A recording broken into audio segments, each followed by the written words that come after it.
Un pirate aguerri des eaux ibériques, il s'est longtemps associé aux plus grands capitaines de navires marchands. Aujourd'hui, avec sa double longue vue, il part à la conquête de nouvelles mers. J'appelle Frédéric Sens.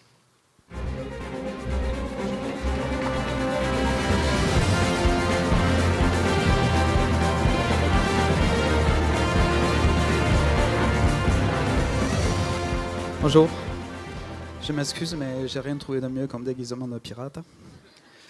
Donc on fera avec.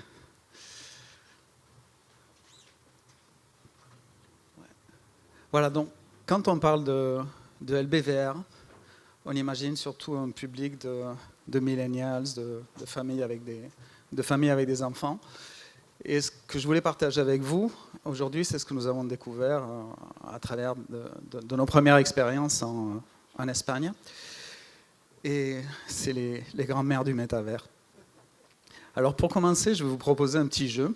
D'accord ? Je vais vous montrer une vidéo du premier projet culturel LBVR que nous avons produit en Espagne en 2022. Et je vais vous demander de compter toutes les personnes qui vous semblent avoir plus de 65 ans. D'accord ?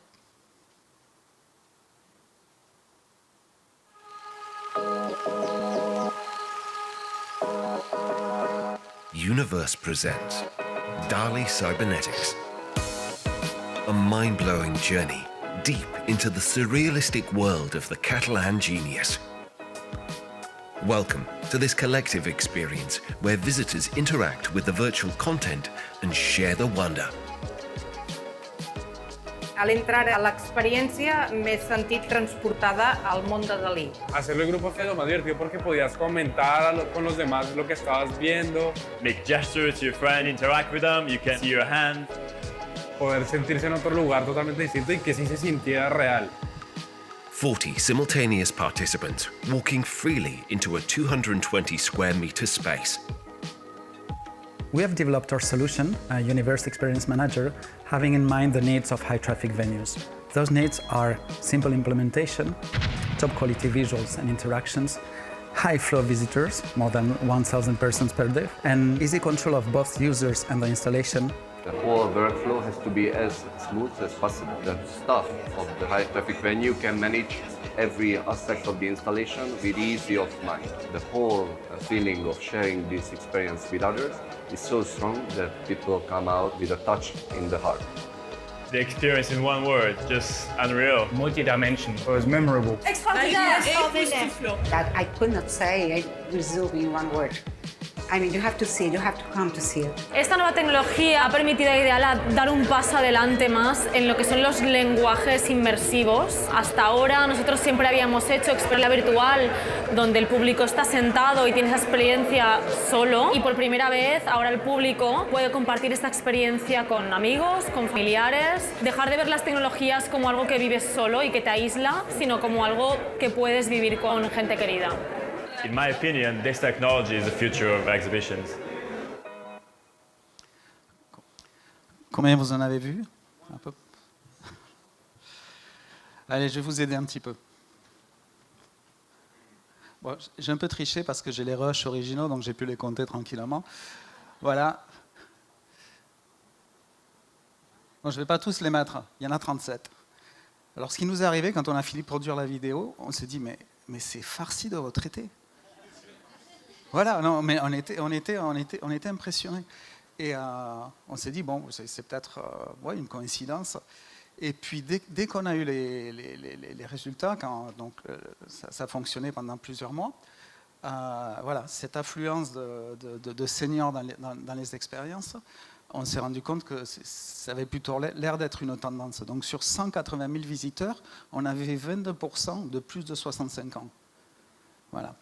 Donc on s'est dit, bon, je sais pas, c'est peut-être à Barcelone, le public de Barcelone, tout ça. Donc la deuxième expérience qu'on a inaugurée, Sorolla, au Palais Royal de Madrid. Donc une expo expérience avec une salle immersive, avec des écrans LED dernière génération, avec 40 tableaux de l'artiste, donc quelques chefs-d'œuvre, et une expérience VR multi-utilisateur.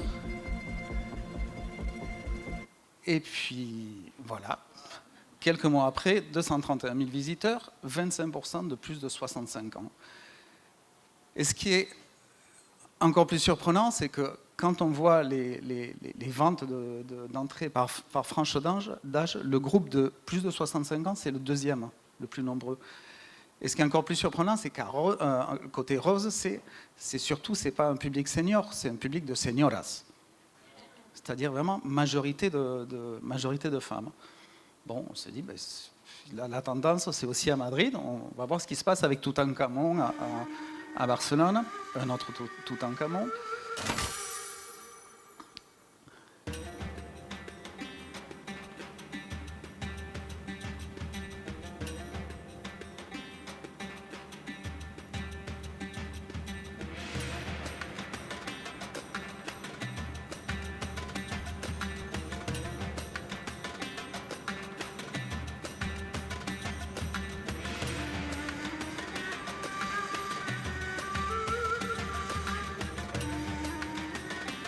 Donc nous avons reproduit à échelle la tombe de Toutankhamon.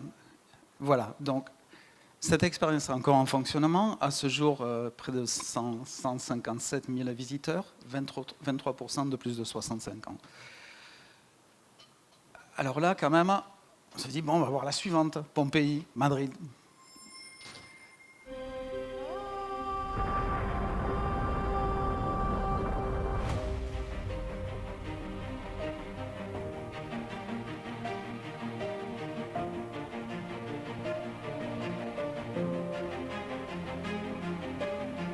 Bon, bref, ce qui est important, c'est ce qui vient après. Là, ça baissait un petit peu plus.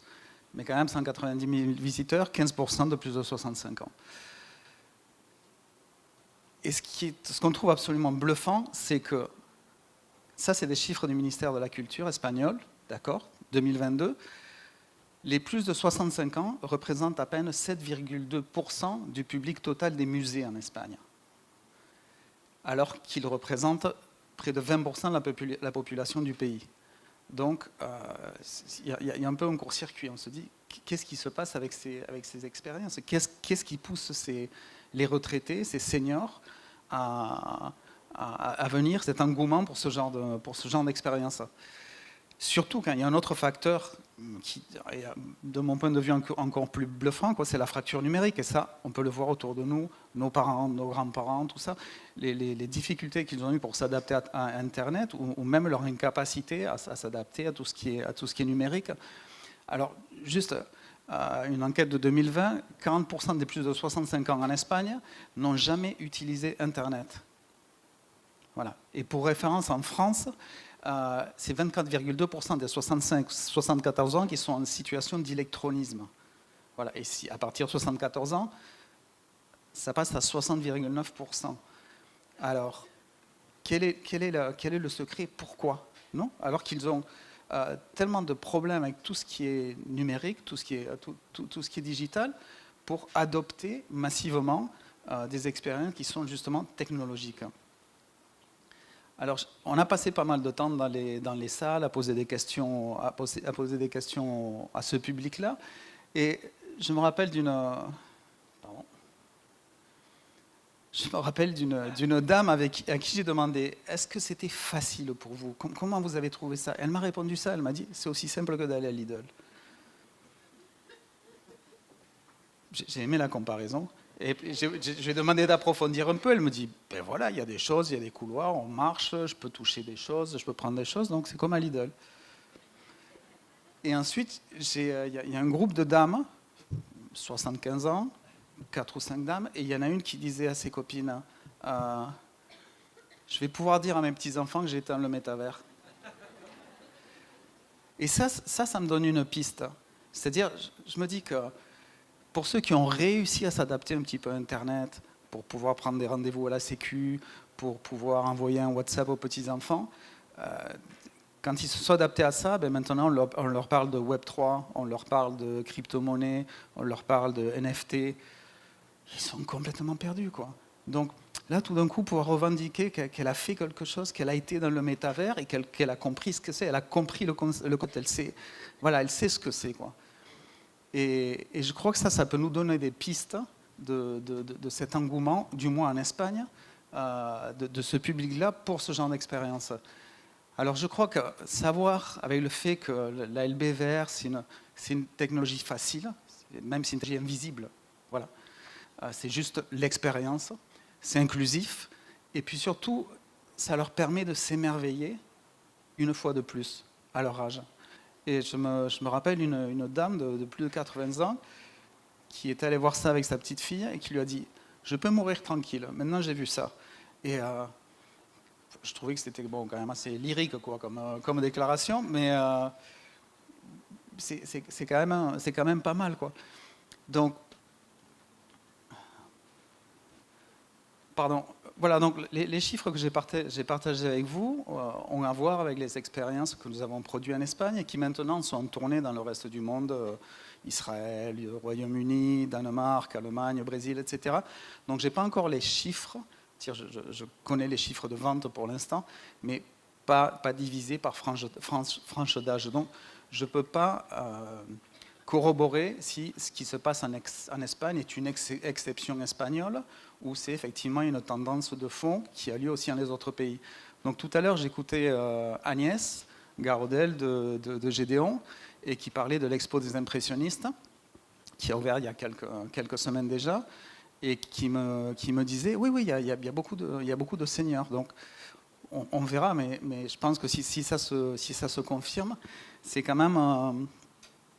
je trouve ça assez passionnant que cette nouvelle technologie LBVR puisse reconnecter ou connecter ces retraités, ces seniors avec la culture, non, avec la culture et aussi avec le divertissement. Surtout quand on sait, et si maintenant on le conçoit comme un marché, que les plus de 65 ans représentent 21,1% de la population européenne. Donc, ce qui se passe pour nous, pour ce secteur immersif, c'est de dire, bon, ben, on a ce public-là, et en sachant aussi que ces chiffres, d'ici les prochaines années, vont grimper, selon les experts, à plus de 31%. Voilà. Donc, qu'est-ce qu'on a appris aussi en observant les personnes âgées dans ce genre d'expérience? C'est que pour eux, c'est important, ils n'aiment pas l'affluence. Ils n'aiment pas quand il y a beaucoup de monde autour. Okay, donc, en leur posant des questions, on a découvert que c'est à voir aussi avec leur champ visuel. Okay, on a un champ visuel de 180 degrés, dans les casques, c'est réduit à 120 degrés. Donc, ça, on n'est pas très à l'aise, on découvre les gens quand ils sont juste sur nous. On a découvert qu'il faut éviter, quand on crée ces modèles 3D, ces scènes, etc., éviter des choses sur lesquelles ils soient tentés de s'appuyer. Parce que même si on leur demande et on leur explique très clairement, on leur dit tout ce que vous voyez n'existe pas, on a plusieurs papis et mamies qui sont partis au tapis parce qu'ils voyaient une table et ils voulaient s'appuyer tranquillement pour se reposer un peu. On leur demande aussi de ne pas montrer des choses avec leur canne. Voilà, du genre chérie, regarde cette statue. Et puis ils donnent des coups de canne aux gens. Voilà. Le son aussi, c'est peut-être le collectif le plus bruyant. Parce qu'ils n'entendent pas bien, ils ont le son dans les casques. Et donc le niveau sonore monte. Donc les collectifs les plus bruyants, c'est les collèges, les écoles, quand ils viennent vivre les expériences, et les papis. Voilà. Et pour terminer, je voudrais partager avec vous le témoignage de ce monsieur, à qui j'ai posé la question. Je lui ai demandé, est-ce que vous pensez que cette nouvelle expérience que nous venons de produire va plaire au public? Et cette nouvelle expérience, c'est une expérience que nous avons inaugurée à Munich il y a quelques mois, c'est Spellbound. C'est sur un film de Hitchcock. Hitchcock avait commandité à Dali la direction artistique de toute une scène de rêve, parce que toute l'histoire a à voir avec la psychoanalyse. Et ce monsieur nous disait ça.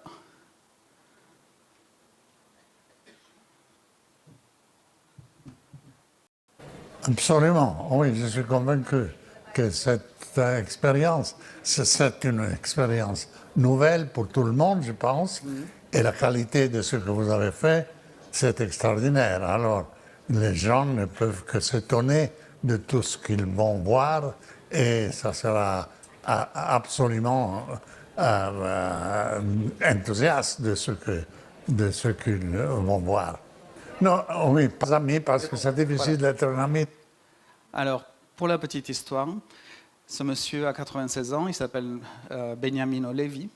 Il a été marchand d'art, galeriste.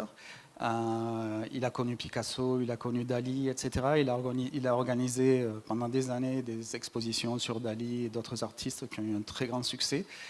Il y a 2 ans et demi, on lui a fait une démo d'une expérience de réalité virtuelle multi-utilisateur. Il a dit « je veux faire ça ». Ça, c'est quelque chose qui va plaire à tout le monde. Et donc, il nous a commandé 2 expériences. Nous sommes en train d'en produire 2 autres. Et je trouve absolument fascinant qu'une personne, quelqu'un comme ça, puisse miser sur cette technologie, sur ce genre d'expérience et cette sensibilité-là. Voilà, merci beaucoup.